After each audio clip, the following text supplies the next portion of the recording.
You can claim victory in sports, on the job site, even on your taxes by switching to H&R Block. Block offers many ways to file to fit your schedule. A 100% accurate return and your max refund or your money back. Plus, you'll always know the price of your tax prep before you begin. Switch today and feel like a tax champion. This tax season, it's better with Block. Make an appointment at hnrblock.com. All tax situations are different. Not everyone gets a refund. Limitations apply. Description of benefits and details at hnrblock.com/guarantees.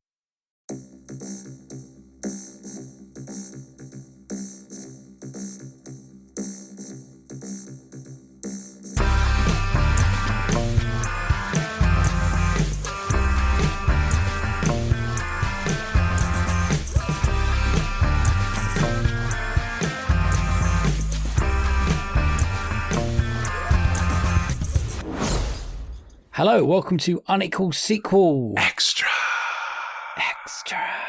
Hello, everyone. We are the podcast that weekly talk about sequels in one way or another. Yeah. I'm Dave. Hello. The other voice you can hear is Rich. That's Rich. Hello. And yeah, we love sequels, and we normally ask people about their best, worst, and dream sequels in that order. And at the moment, we're on our very off-season. Can I say off-season? Yeah, very much so. Yes. Yeah, we seem to have been in our off-season for about a year. We're stuck in a rut or something like that. We are recording episodes for the main season, though, right? We are. That is true. We have got some in the can, and we've got a few more to go before we're ready to announce when the season will start. But it is coming. It is coming. I know it's like a long wait. And we have promised you 2 seasons this year, which is worrying because we're cracking through this year really quickly. Really fast. This year's starting to go off the getting out of hand now. But hello, welcome everyone.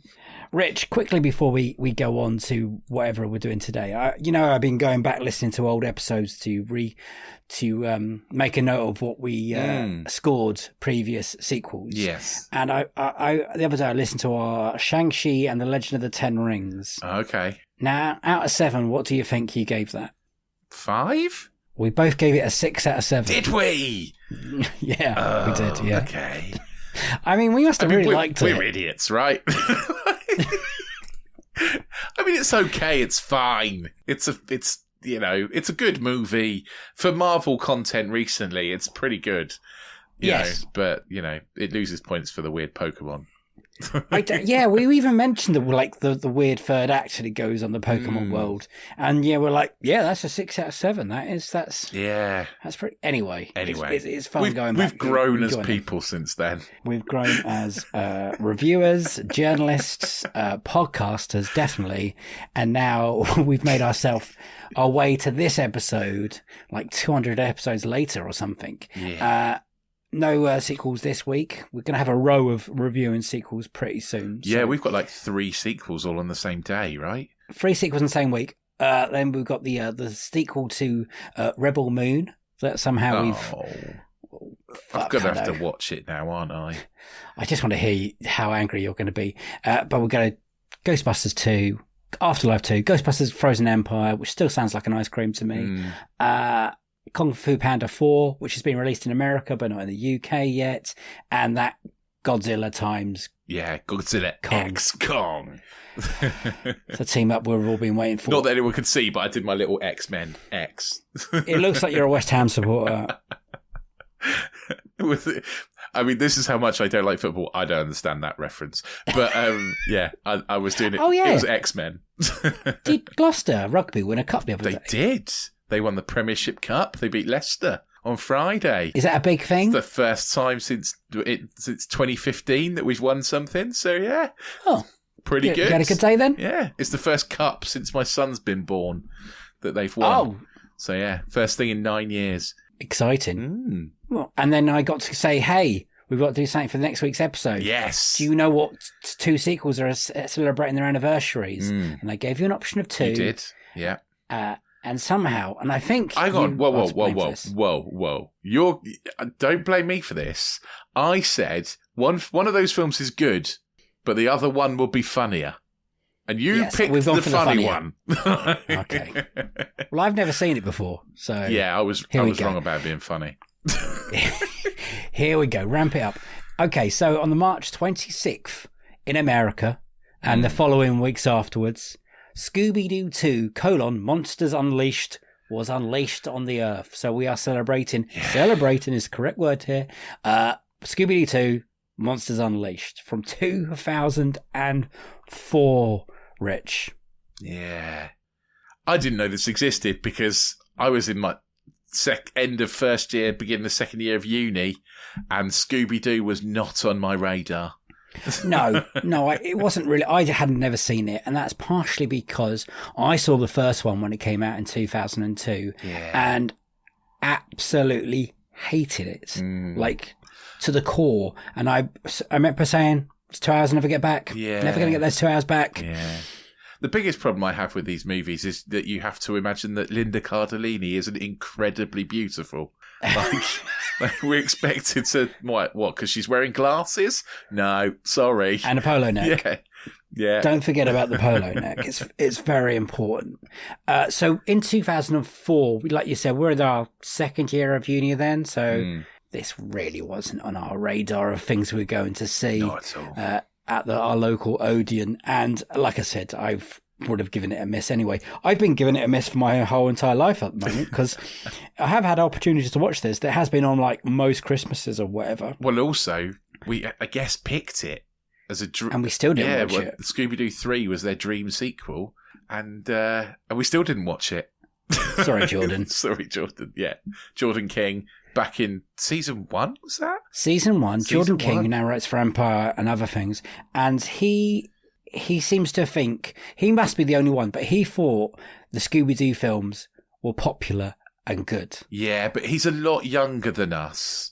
We both broke it to it. I think they're not. I think we broke him, didn't we? I don't think there's a generation that thinks, oh, I love Scooby-Doo. Right?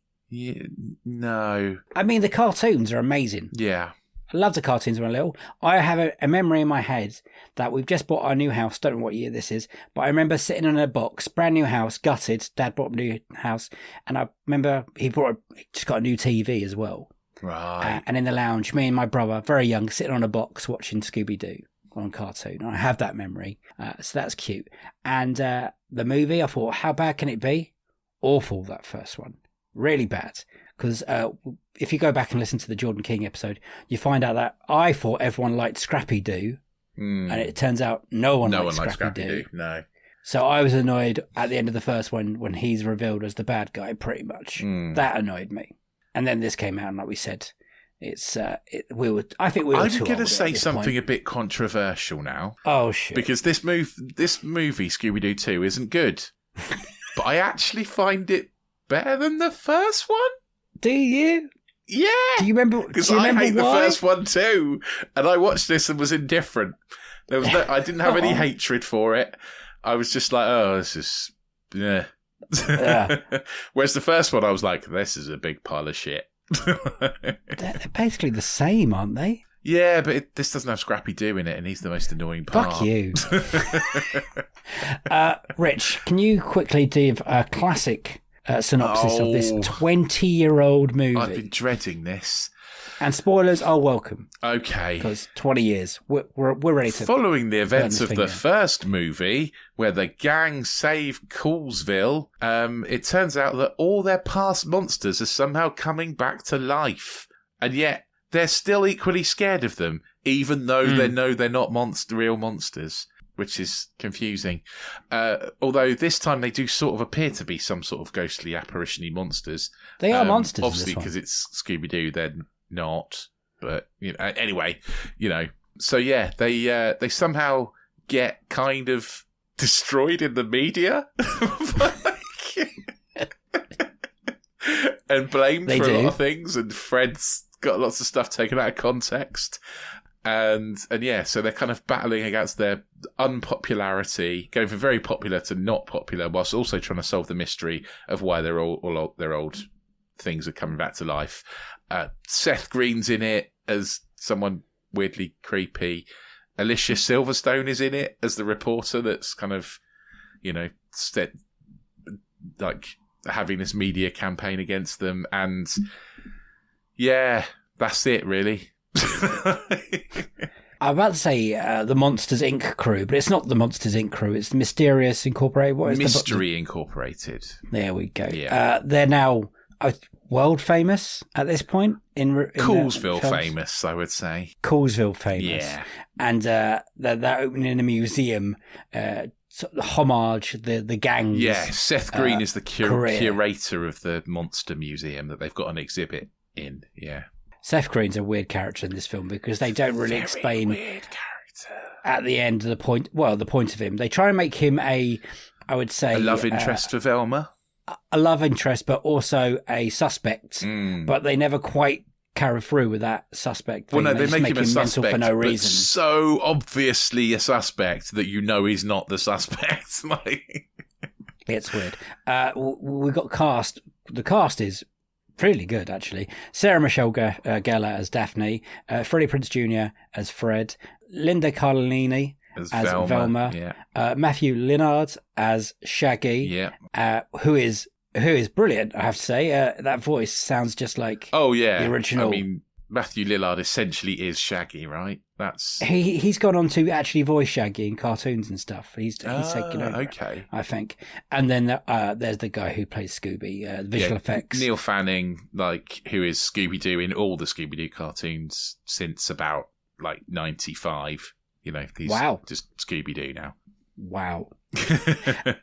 My first question to you, other than the Seth Green, Elizabeth Silverstone, like you said, and some other people. Yeah. My first question, you said you're going to watch this with your boy. Yes. And I thought that might be the best way of watching this. We did watch it together. Right.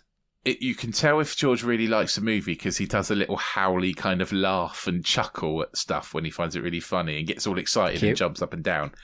There wasn't a lot of that, I have to say. I was hoping for you viewing it through children's eyes. Yeah. It'll make it better. And maybe that's why you have enjoyed it more than the first film. He liked the dance routine with, that kind of pointless with big brothers. What happened to them, eh? He kind of liked that weird dance routine with Scooby's wig coming off. He thought that was fun. But hilarious. I don't think he got excited about anything else particularly. Oh. Okay. Yeah. I was hoping you could be he loved it. It was the best thing ever. He didn't love it, no. Had he seen the previous one? Yeah, we have seen the previous one, which I can't remember his reaction to that. But that was a few years ago, so he was a lot littler. Yeah. When did you go and see the first one? Did you see it in 2002? Oh, no, I think I watched it for Jordan's podcast episode. I think I watched the first one, but not this one. You're fuck that, am I going for that again? I think that's the first time I watched it. I think. I can't remember it before then. It's 20 years, and definitely the first time I watched it. Like I said, I've had opportunities. I've turned on at Christmas. I watched 10 minutes and thought, fuck no, I'm not. But then you find out it's 20 years. I basically just watched most of this going, I love Linda Cardellini. I really do. And that's basically my whole movie. Not Sarah Michelle Gellar? You're more of a Linda? No, not at all. No. Linda Cardellini, 100%. And like you said, they try and make her that she's not attractive. But at one point, they do put her into a leather Britney Spears red catsuit. Oh, that's the best line of the movie, where it makes a farty noise and she's like, that's my suit. Apparently, she ad-libbed that. Brilliant. That's the best part of the whole movie. Because I think these films, I'm not quite sure if they're kids. Well, they're not meant to be for adults, I don't think. But are they scary for kids, or will kids get them? And what age group is these films? I don't think it's particularly scary. I think young kids is fine. I mean, it's what are we talking about? What is it, 12, a PG? There's not even any of that, is it? It's a U. It's a PG. Oh, it's a PG, okay. It is a parent guidance. Yeah, maybe because there's some ghosts in it. I think someone says crap at one point. George was like, oh. I mean, some of the suits could be scary. The sludge man and the flying pterodactyl. But it is all very, very cheesy, but not in a fun way. For me, no. When I first saw when I was 18, 17. So even at that point, I thought I was too cool for school for it. And I thought, why are we going to go and see Scooby-Doo? I only went and saw it because my mate was a massive Scooby-Doo fan at the time. And I thought, oh, this is awful. Yeah. And then it was awful. And then I never want to see any of it again. And I've done a really good job not going to see these films or bother watching them. I mean, that's fine. That's a good thing, right? And then I sat through this, thought, okay, I'm finally going to sit down and try and engross myself into it and try to enjoy it. It's not a well-made film. It's written by James Gunn, the first and second one from Guardians of the Galaxy. Yeah, that's interesting, isn't it? It's a thing. Yeah, I don't know. I don't get it. I don't see the James Gunness. I think the visual effects are really varied. They sometimes look really shit, and sometimes you're like, this is okay. This is still watchable 20 years later. And then something will happen, and you're like, no, that looks crap. Like the ghost ship going through the... I thought that was right. Because a lot of it relies on people believing Scooby, right? Yeah, essentially. That he's a real dog. He's a real dog. Well, not real. And in some points, he looks okay. And in others, he looks really bad. I couldn't, I'm not sure what was going on with that. But also, so Alicia Silverstone is the baddie. Sorry, spoilers. Yes. But Alicia Silverstone's the baddie. And there's a point where she's riding on a ghost ship that's flying through the city. But if that's like a hologram, how the fuck is she riding it? Well, maybe she's a hologram. But also, she's not the real bad guy. It's Tim Nelson. Tim Blake Nelson. Sort of. But he's... Sort of. No, because he's... Well, yeah. They're in it together, aren't they? It's a mask within a mask of a person. Yes, yeah. So she's not a real person. She's Tim Blake Nelson with a mask on. And then there's... would have done the research there. Yeah, there's another guy, Ned, who's like, you're a dude. We snuggled. Yeah, okay. I was reading about these today, especially the first one, and originally they were going to make them quite adult, and then that's the version that everyone signed up on. And then suddenly they came to pretty much film it, and they found out a lot of that stuff had been cut. There were a couple of bits where you can see that they were going that way. There's a bit on the red. Oh yeah, there's a bit on the red carpet where they're all kind of meeting their people, and there's a bit where Shaggy's walking down the red carpet and he sort of sniffs like he's smelt some weed, and then he goes over to his people. And we're like, that would have been so much funnier if you'd led into that. Yeah, I think the first one would have been better if they lent into that as well. You can claim victory in sports, on the job site, even on your taxes by switching to H&R Block. Block offers many ways to file to fit your schedule. A 100% accurate return and your max refund or your money back. Plus, you'll always know the price of your tax prep before you begin. Switch today and feel like a tax champion. This tax season, it's better with Block. Make an appointment at HRBlock.com. All tax situations are different. Not everyone gets a refund. Limitations apply. Description of benefits and details at HRBlock.com/guarantees. The first one was the 15th highest grossing movie. Really? 2002. 2002. So that's... Oh, blimey. I cannot believe I found out he's 20 years old, because I felt like this was pretty much out not that long ago, but 20 years old. Yeah, just above Lilo and Stitch, and just made above Lilo less and money. Stitch? Yeah. Lilo and Stitch is great. It's above 8 Mile. It's above The Bourne Identity. What? Gangs of New York. Road to Perdition. Wow. Triple X made just a bit more money than it. The highest grossing movie of 2002 was obviously Lord of the Rings: The Two Towers. Yeah. Harry Potter and the Chamber of Secrets came out. The Year of Spider-Man, Star Wars Episode 2, Attack of the Clones, Die Another Day. What other big hits are in there? Men in Black 2, we can leave that one. Signs, Ice Age, My Big Fat Greek Wedding got a number 9 that year. That's how much that was. That was a big surprise hit, wasn't it? It was. That's why we've had 3 more of them. Yeah. The budget was $84 million for the first one. Yeah. Now, okay. So grossing over 275 mil. That was, I think, a positive. They were like, well, yeah, 15th highest grossing movie of the year. I'd say that was pretty good for They'll take that Scooby-Doo movie. Yeah, they moved on to, we'll do a sequel. Everyone came back. Brilliant. I was as delighted about that. And in 2004, let me work my way down the list. It had a budget about 80 million, I think.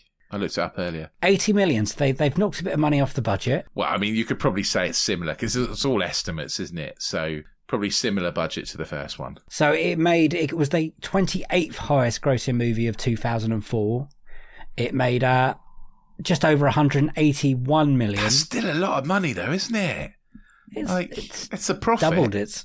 You think it'd be good enough. It was the same year as Top 10 had Shrek 2, Harry Potter and the Prisoner of Azkaban, Spider-Man 2, The Passion of the Christ was up there, Ocean's 12, Troy and Meet the Fockers, The Day After Tomorrow. I mean, it did make more money than Alien versus Predator. Okay. Well, that's something. Which is good. And then apparently that was not enough money to make a third film. Yeah. Now, that's fine.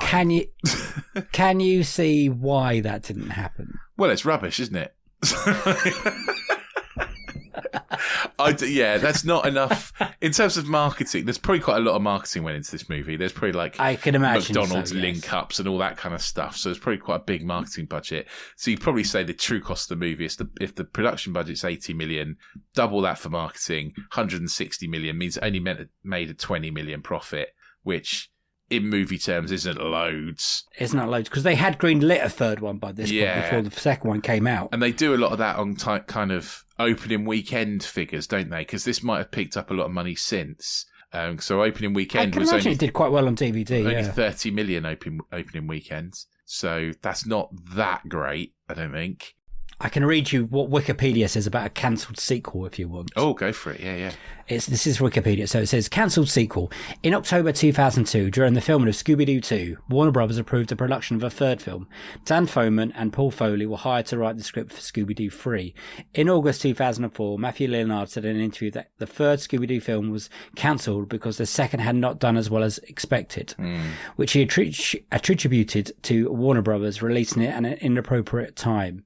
In 2019 interview, James Gunn revealed that he was set to write and direct, but the film did not happen due to financial disappointment of the previous film, stating, although it did well, it didn't do well enough to warrant a third, so the movie was never made. Gunn tweeted the plot for the cancelled third film in 2020, which was that Mystery Inc. gang are hired by a town in Scotland who complain they are being plagued by monsters, but we discover throughout the film the monsters are actually the victims. Scooby and Shaggy have to come to terms with their own prejudices and narrow belief systems. Sounds a bit interesting. Adult. I mean, to be fair, I'm sure it would have been fine. But yeah, if this had made over 200 million, I reckon they'd have got that sequel. Do you reckon? Yeah, I reckon. But it wasn't far off. It wasn't far off, but were they not counting towards like DVD stuff and whatever at that point? I think DVD was on the wane by then, wasn't it? Yeah, and really, when he says inappropriate time to release, March, not a wonderful time to release sequels, it seems. Yeah, especially this kind of movie, you don't want to drop it as a summer not a summer blockbuster, but a summer one you take to the kids to see when they're on holidays, kind of thing. Not the Easter holidays, then, which might have been around that time. Well, I'm not sure if that's a thing in America or not, or the rest of the world. I know it's these. Really? They don't eat chocolate eggs? Well, no, I'm sure they do, but I don't know if they get a couple of weeks off school though. So I don't know how that works over there, but. I mean, that's true. I know we said it's both rubbish, this film, but have we got any plus points? Oh, yeah, it's better than the first one. It's the plus point. You think it's better than the first one? I generally think it's better than the first one. I didn't hate it as much as the first one, I think is what I should say. I'm not sure it's better. I just didn't have a visceral hatred of it like I did when I watched the first one. And what can I say? Positives. Well, the story. How did you feel about the story? About I thought the story monsters was actually coming alive rubbish. In real life, kind of thing. I thought the story was nonsense. Good. I thought it was all kind of some of the visual effects that are okay. Cool. Celebration. Whoop-whoop. That's the thing. I think the cast are okay. I don't think Sarah Michelle Gellar's great. I don't think Freddie Prinze Jr.'s great, but I think they're okay. I like how Sarah Michelle Gellar just kicks into Buffy once in a while. Yeah, basically she just kicks ass. She does that in both the films. It's great. I think Matthew Lillard's brilliant, and I think perfect casting. I think the others are passable, and obviously Linda Cardellini can do no wrong, so that's fine. I think Seth Green is weird. I think Alicia Silverstone is fine. Tim Blake Nelson has like a line. What a weird thing to do with that actor. He's mostly shown in a newspaper clipping. Yeah. And a flashback to an escape from a prison. Which was fun. Yeah. But then I thought, when he returned at the end, I thought, okay, it's going to say something soon. And he barely says anything. It's not very funny. The jokes aren't funny. It's not kind of... There are a couple of subtle little bits that you're like, that they must have left in by accident for the grown-ups. Like the farty noise that Velma's suit makes and Shaggy sniffing the air and stuff. And, there are a couple of bits, but it's not enough. Was there a mention of any Scooby snacks? No. There wasn't in this one, was there? No, I don't think so. I don't remember anything. No, I was soon though he's going to have to eat a Scooby snack and go mental, whatever he does normally. He goes ultra strong. How did you guess the villain before the end? I knew it was Tim Blake Nelson, because what's the point of having him in it otherwise? Yes. So I knew it was him. I knew it wasn't Seth Green, because they were trying to like pin it on Seth Green too hard. Yes, they were. And I was pretty convinced Alicia Silverstone has something to do with it. So yeah. I agree with that. It's definitely Alicia Silverstone. And then while she was talking to one of them, the bad guy had turned on the roof, and I was like, ooh. Yeah. Maybe it's not her, but then it turned out to be Ned or whatever. Yeah. I'm just still confused as I was so wondering what George made of it. If it was a kid's film, I think he thought it was fine. He wasn't that impressed with it. Well, you tell me when he loves something, because you have to watch it like 500 times in a row. There's been no request to watch it again. Oh, but then he didn't like it. This one. It's not like, some other things that he wants to watch over and over again. And how well do you think it's aged, like the legacy of the Scooby-Doo films? Are you amazed that we haven't had I know the sequel was cancelled, but like at least a live-action reboot at some point? Because this is 20 years. You think there'll be some magic somewhere in the legs of these characters? I don't know, because it's quite an old property, isn't it, really, Scooby-Doo? Like, it's Would very you put it in 60s. Same camp as like the Flintstones and the Jetsons kind of. Yeah, I would. And maybe we're past that point now. So the people that love Scooby-Doo as kids are now in their, 70s, 80s? No, it's not us, because Scooby-Doo came out in the 60s. Oh, true. So the people that loved it are now in their 80s? Like, I think we're probably past it, right? We're past the time. Is Scooby-Doo still on TV? You would know this more than me, cartoon-wise. I don't know. It's not something that George has ever been into, really. Because I asked the same question when we spoke about the Looney Tunes and Space Jam and all that, and you were like, George has no idea who Bugs Bunny is. No, he doesn't. Thing. No, he does know who Scooby-Doo is, but that's because we've watched the first movie. Okay, don't think he's watched cartoons of Scooby-Doo.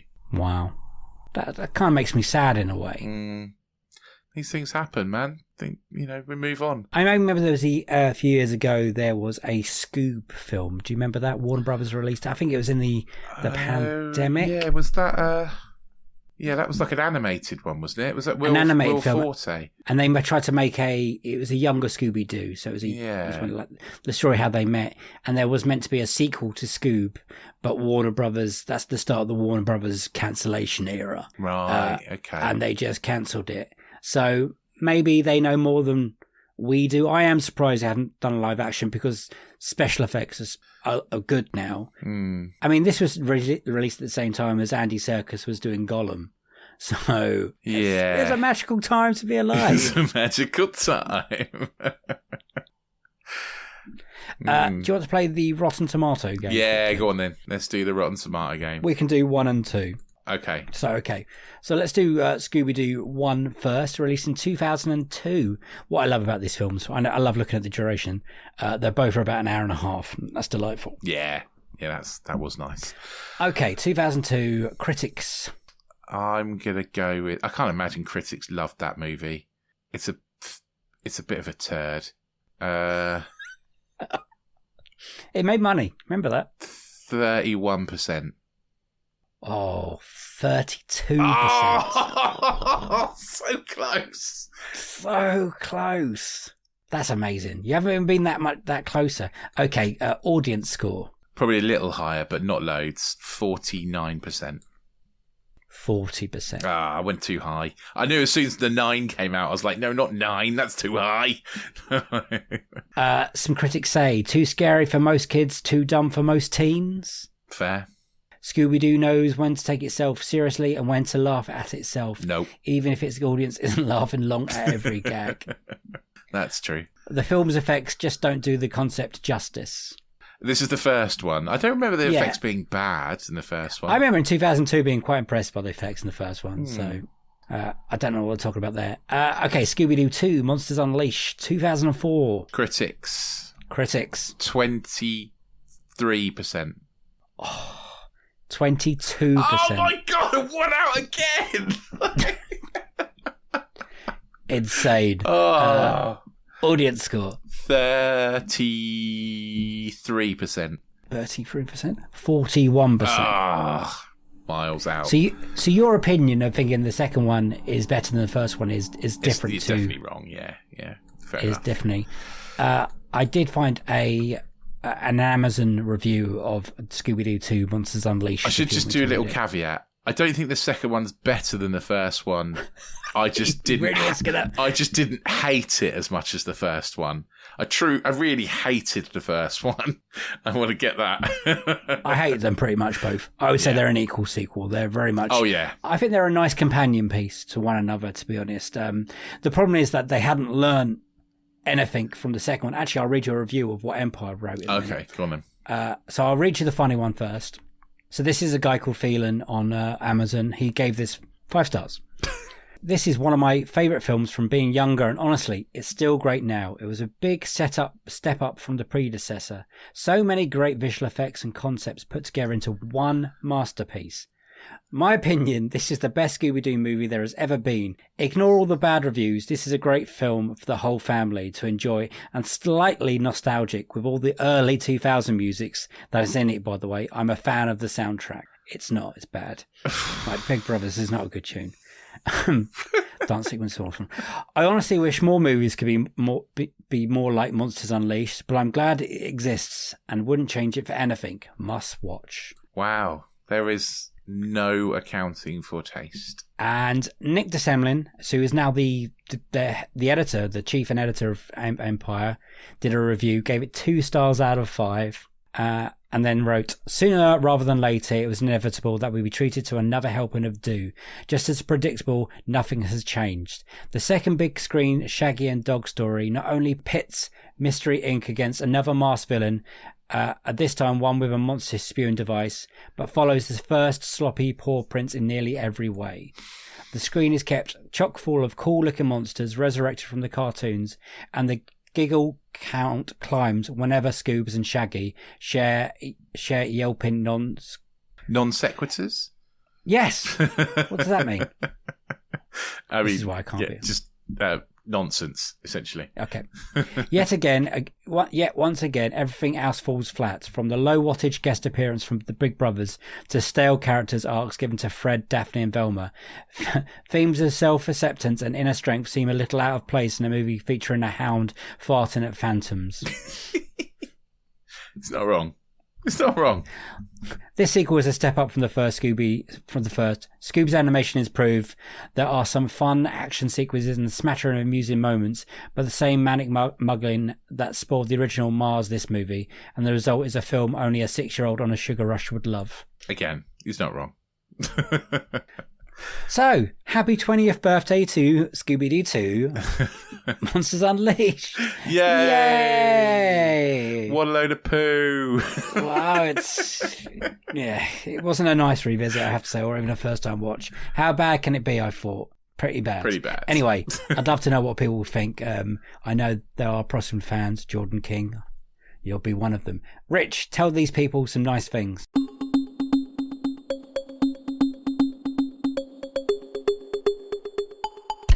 Yeah, if you want to go back and listen to that Jordan King episode, where I probably said I loved Scooby-Doo, I don't know, I can't remember. I've changed since then. What can I say? Then just go back and listen. It's in there. It's back in series 1, all the way back in time. Yeah, 3 years? 3 years nearly now. I think so, yeah. Yeah. Go back, give that a listen, and while you're there, hit the subscribe button, hit the auto download button, and we'll drop into your pod player of choice every single week so that when series 6 comes along, six, then it will automatically pop in there, and you can have our brilliant guests and don't have to just listen to us too talking nonsense. So yeah, do that. If you really love us, get on anotherslice.com/unequal sequel and you can hear all the extra stuff that we do. So you've got Box Set Mentality, you've got Disenfranchised, and you'll also get sequels to all of our interview episodes as well. So go and give those a listen.